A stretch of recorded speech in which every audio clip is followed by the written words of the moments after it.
Word was God. Pinakita ni Jesus kung paano siya magkinabuhi sa diyang na siya diri. Wa na ko'y laing ginatanaw igsoon. Amen. Sikreto ko, ako na lang basahon ay iyang kinabuhi. Uy! Amen! Amen. Sa John chapter, hanggang Mark, Luke, naku, sabi ko, satisfied na ako doon, maintindihan ko na yung kinabuhi niya. O imo na siyang sabton sa imong kaugalingong pagbuot, kaugalingong una-una, di ka masabtan. You must learn and wait from the Holy Spirit. Zechariah 4:6 is not by might nor by power, but by my Spirit, said the Lord. Ang Holy Spirit sa 1 John chapter 2, verse 27, itudlo yun sa balang Espiritu kung unsa ka matuuran. Tapos ang iyang tudlo yun sa las niya, magpabilin mo kay Kristo. Tingnan niyo ito.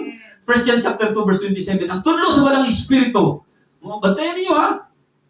Kanang ginatudloan daw yung kunyari, tapos dili na si Jesus ang nasentro. Di ba karon na ano yung mga teaching karon? Ang teaching, prosperity teaching. Tanong! Pag nagtanong ka, daghan kag maani. Daghan ang gitanong, pa maghihapon